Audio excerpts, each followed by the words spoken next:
기도도 배워야 합니다 라는 제목으로 말씀을 나누겠습니다. 여러분이 만약 예수님을 따라다녔던 12 제자들과 함께 있었다면 그 제자들 중에 만약에 한 사람이었다면 여러분은 예수님께 무엇을 배우고 싶습니까? 무엇을 가르쳐 달라고 요청하시겠습니까?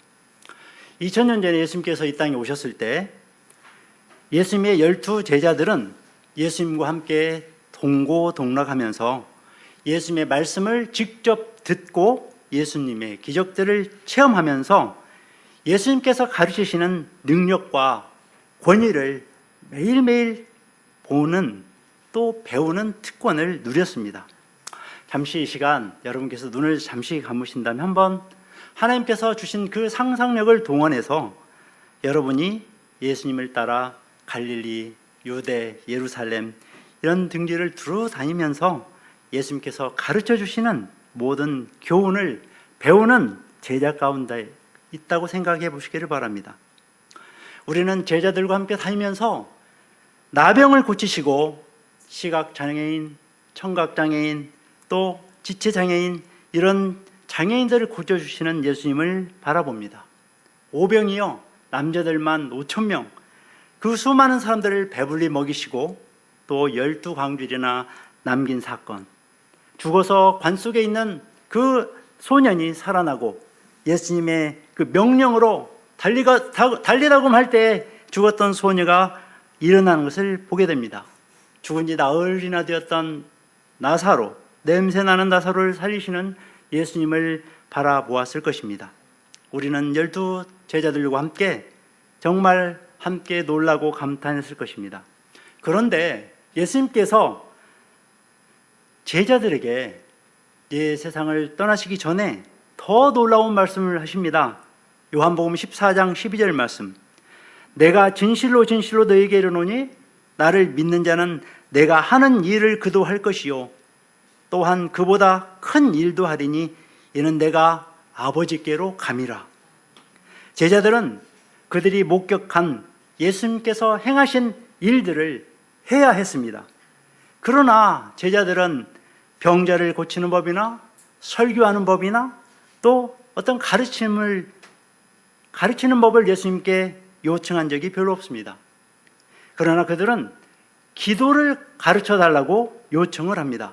누가복음 11장 1절 말씀. 예수께서 한 곳에서 기도하시고 마치심에 제자 중 하나가 여짜오되 주여 요한이 자기 제자들에게 기도를 가르친 것과 같이 우리에게 기도를 가르쳐 주옵소서. 주님, 우리에게 기도를 가르쳐 주옵소서. 주님, 저에게 기도를 가르쳐 주시오 이렇게 말한 것이 아니라 주여 우리에게 기도를 가르쳐 주시옵소서 그렇게 요청한 것을 보면 제자들이 아마 공통적으로 공감하면서 예수님의 기도를 배우고 싶어 했다는 것을 알 수 있습니다. 예수님의 제자들은 수많은 피해들 가운데 왜 하필 기도를 가르쳐 달라고 요청했을까요? 제자들은 예수님의 기도의 삶 속에서 느꼈던 그 친밀성과 권위를 욕심냈을까요? 아니면 예수님의 기도의 삶이 그분의 모든 사역의 근원이었음을 깨달았기 때문일까요? 그것도 아니면 예수님과 하나님과의 그 관계처럼 제자들도 하늘에 계신 그 하나님과 늘 친밀한 관계를 갖기를 원했기 때문일까요? 아마 이 모든 이유 때문이었을 것입니다. 만약 우리가 예수님의 의도대로 예수님께서 가르치신 대로 제대로 기도하는 법을 배울 수 있다면 이 세 가지 유익을 우리도 누릴 수 있다고 믿습니다. 그때 제자들에게는 더욱 큰 은사를 사모할 만한 지혜가 있었습니다. 우리 하나님께서는 이와 똑같은 열망을 이 시대에 예수님의 제자들에게 주기를 원하실 것입니다. 오늘 이 시간 하나님께서 우리에게 이처럼 더욱 큰 은사를 사모할 만한 지혜를 주시기를 원합니다. 이 시간에도 성령께서 우리에게 기도도 가르쳐 주시기를 소원합니다. 자, 예수님은 40일 광야에서 금식하신 후에 사단 마귀의 시험을 받았을 때에 하나님의 말씀으로 이기셨습니다. 예수님은 하나님의 말씀대로 구약의 예언들을 다 성취하셨습니다. 모든 믿음의 사람들은 하나님의 말씀 곧 성경 말씀을 믿었습니다. 모든 성경은 하나님의 감동으로 된 것으로 교훈과 책망과 바르게 함과 의로 교육하기에 유익한 말씀입니다. 성경 말씀, 하나님의 말씀은 우리에게 기도도 가르쳐 주십니다.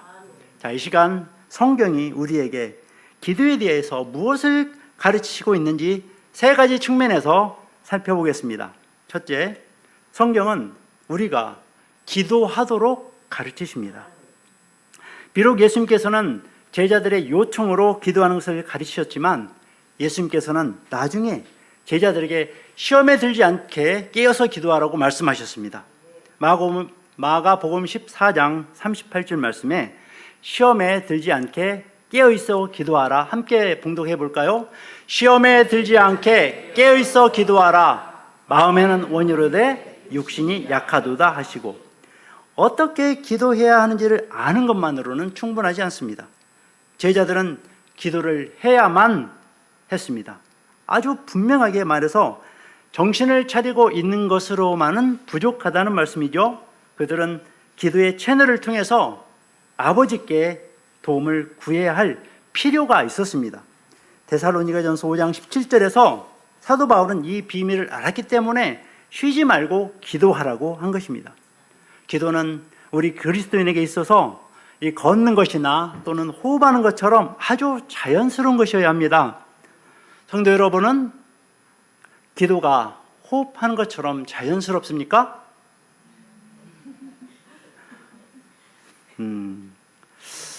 그런데 생각하는 것과 같이 그렇게 호흡이 이 기도가 자연스럽지 않은가 보네요. 생각하는 것을 표현하기 전까지는 기도가 아니라고 했습니다. 주님을 묵상하는 것 성경적입니다. 그러나 동시에 우리의 깊은 생각을 기도로 하나님께 표현하는 것도 성경적입니다. 하나님께서 들으실 수 있도록 자기 자신의 그 생각을 기도로 만드는 것은 아주 긍정적이면서도 적절한 것입니다. 시편의 기자는 이렇게 노래했죠. 시편 66편 17, 19, 20절 말씀에 이렇습니다. 함께 봉독할까요? 시작. 내가 나의 입으로 그에게 부르짖으며 나의 혀로 높이 찬송하였도다. 그러나 하나님이 실로 들으셨으며 내 기도 소리에 귀를 기울이셨도다. 하나님을 찬송하리로다. 그가 내 기도를 물리치지 아니하시고 그의 인자심을 내게서 거두지도 아니하셨도다. 기도는 단순한 이 생각이 아니라 그 생각을 교통시키는 것입니다. 교통수단 하면 생각나는 게 있죠. 자동차나 기차, 지하철 또는 배나 비행기처럼 이것은 사람이나 물건을 이동시킵니다. 이동하여 옮기는 수단이죠. 기도는 우리의 생각을 이 땅에서 하늘 아버지께 이동시키는 수단인 것입니다.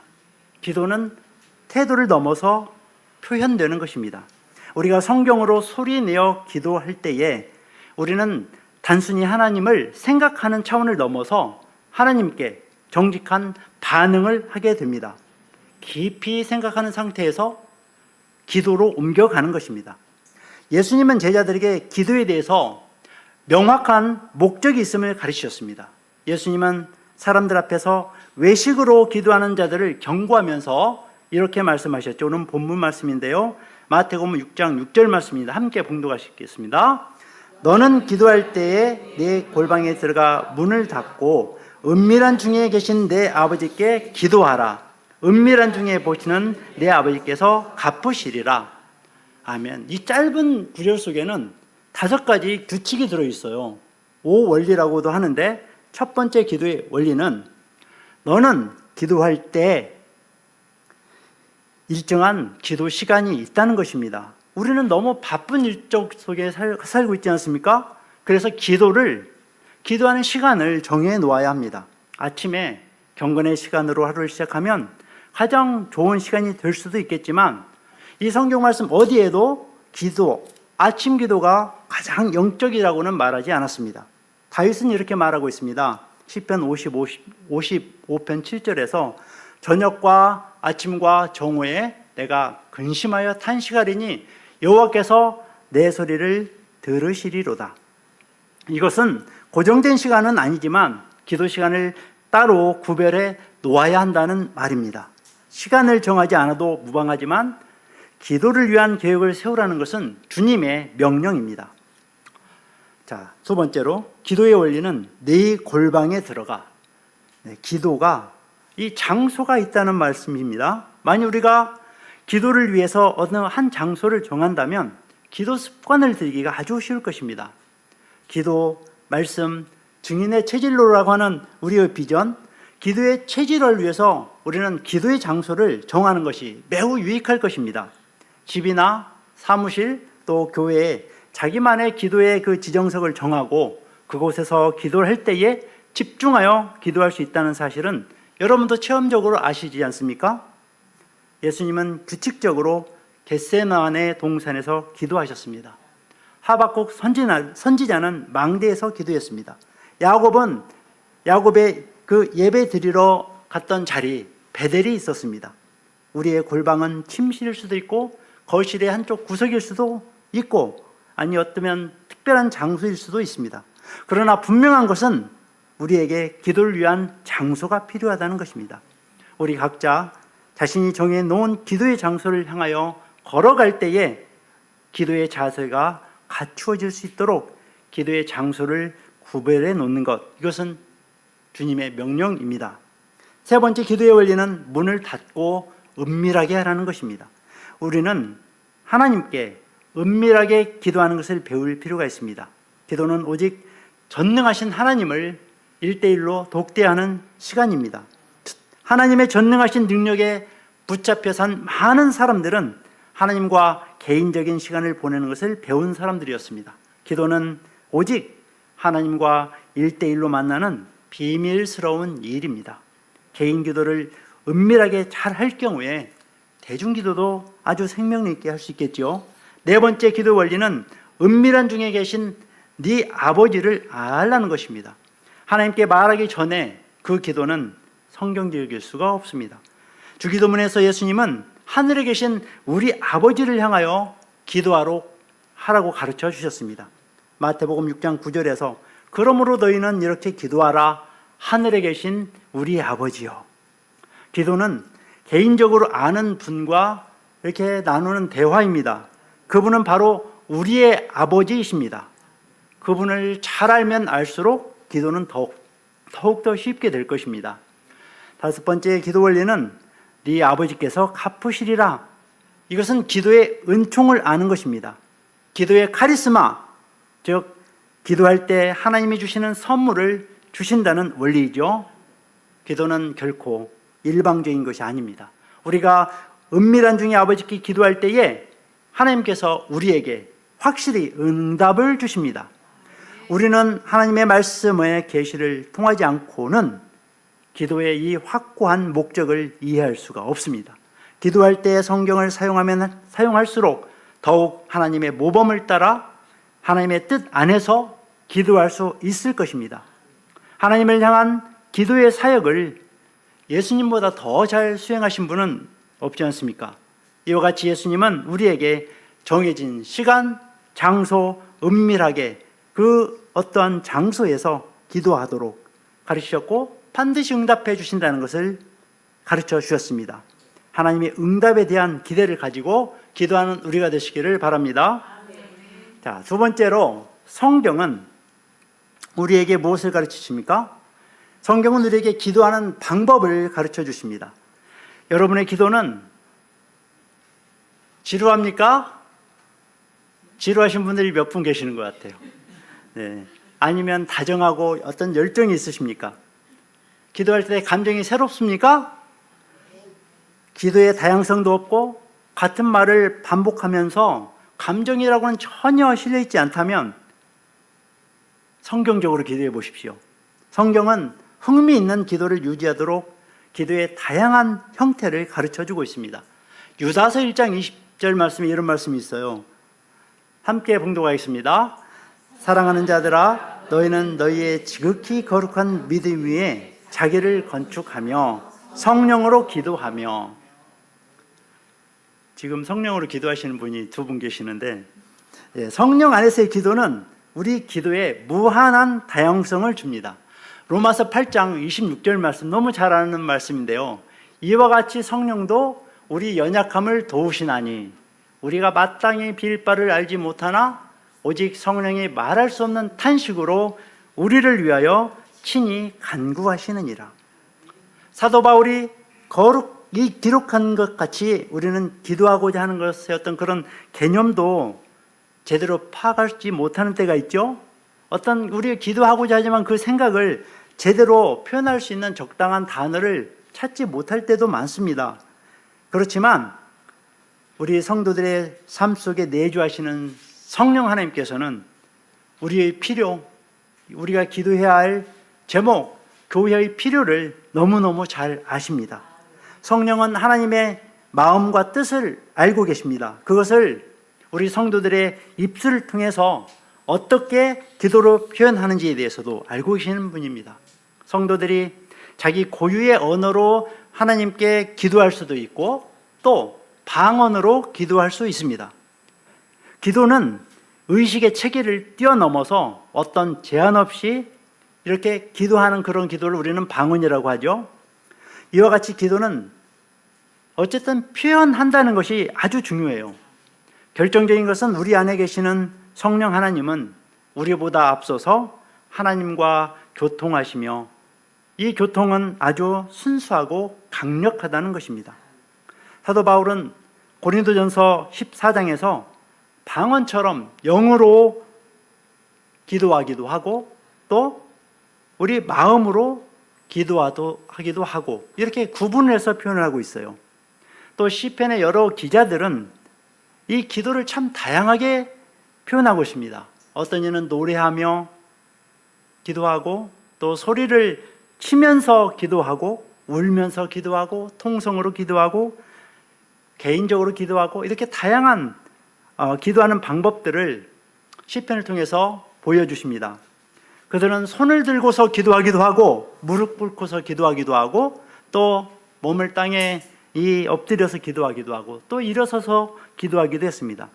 이러한 다양한 형태로 하는 기도는 우리의 기도를 새롭게 하고 또 심령의 이 상태를 아주 풍부하게 표현해 줄 것입니다. 성도 여러분의 기도가 식상하지 않도록 하려면 이 성경 말씀으로 기도해 보시기 바랍니다. 다양성 있고 새롭고 풍부한 기도를 하게 될 것입니다. 이 시간에 성경이 우리에게 기도에 대해서 가르쳐 주시는 것, 이 세 가지 중에서 세 번째입니다. 마지막 세 번째, 우리가 기도하는 동안 성경은 우리를 가르치십니다. 기도는 우리를 자연스럽게 말씀으로 인도하고 이 성경 말씀은 언제나 우리를 기도로 인도합니다. 이 두 가지는 늘 함께 병행합니다. 같이 움직입니다. 어떤 사람들은 불행하게도 기도 따로, 말씀 따로 이렇게 구분하기도 합니다. 성경 읽는 시간과 기도하는 시간, 이 둘을 함께 잘 조합해 보시기 바랍니다. 성경을 읽다가 무엇인가 영혼의 즐거움을 주거든 재빨리 하나님을 찬양하는 기도로 이 자신의 감정을 한번 표현해 보십시오. 말씀이 당신 마음에 원하게 하거든 읽는 것을 잠시 멈추고서 그 원하는 것을 하나님께 기도로 아뢰 보십시오. 이렇게 즉각적이고도 미리 생각하지 않는 기도는 우리 기도 생활에서 아주 중요한 부분입니다. 제가 화미교회 전도사로 왔을 때 흥인승 목사님께서 이렇게 저한테 노트 한 권을 써주셨어요. 이 노트에다가 기도할 때 기도 제목을 한번 적어보세요. 이렇게 그러면 나중에 기도하다가 이런 말씀을 주셨나 하는 그런 새로운 문구도 있고요. 아주 유익했습니다. 만약 여러분께서 기도 노트가 필요하시다면 저한테 말씀해 주세요. 제가 마련해 드리든지 아니면 담임 목사님께 말씀을 드려서 드리도록 하겠습니다. 기도할 때 생각나는 말씀이나 하나님이 주시는 영감을 기록해 보십시오. 놀라운 변화가 생길 것입니다. 기록한 말씀을 가지고 또 기도해 보십시오. 네, 저는 많은 유익을 누렸는데 우리 화미교회 모든 성도님들께서 그 기도의 유익을 누리시기를 간절히 바랍니다. 하나님은 우리 영의 재빠른 외침을 참 사랑하십니다. 어린아이 같이 단순하고 순진하고 그 신실함 속에서 나오는 그 심령의 자연스러운 외침은 어떤 기도의 형태보다 뛰어난 기도라고 말씀하셨습니다. 그리고 반대로 성경을 읽다가 기도할 수 있습니다. 우리는 성경을 읽다가 즉각적인 기도를 드릴 수 있을 뿐만 아니라 기도할 때에도 성경으로 말할 수가 있습니다. 여러분도 기도할 때 자주 성령님께서 성경 말씀을 기억나게 하시는 것을 경험하셨을 것입니다. 그렇죠? 아멘. 아멘. 감사합니다.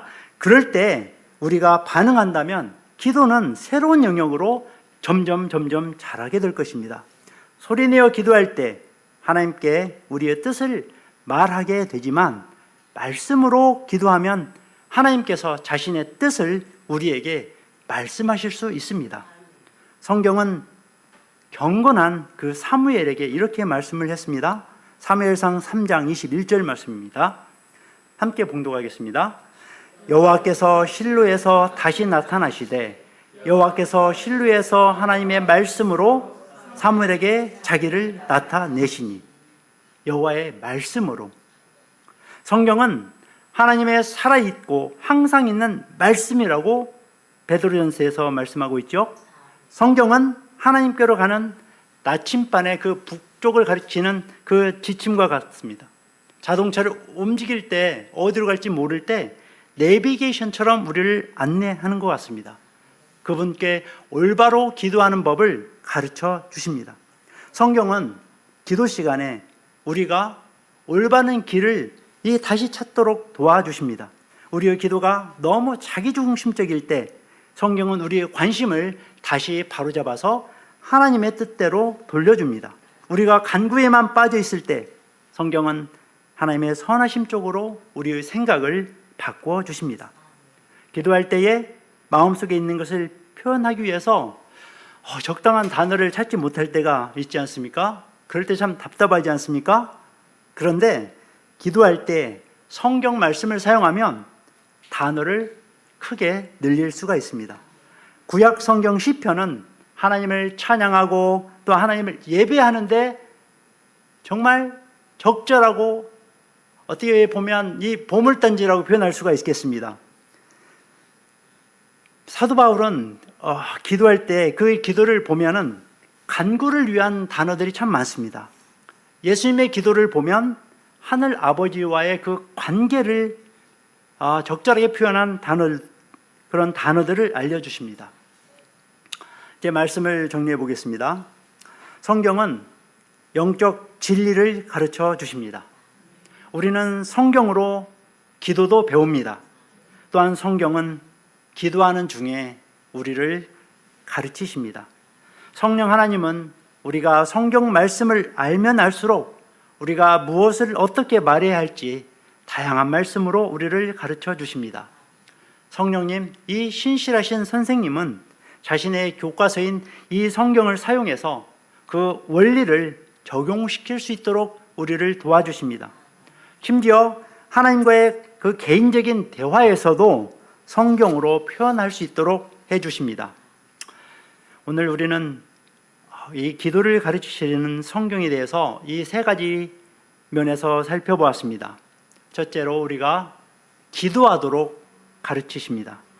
둘째로 성경은 우리에게 기도하는 방법을 가르치십니다.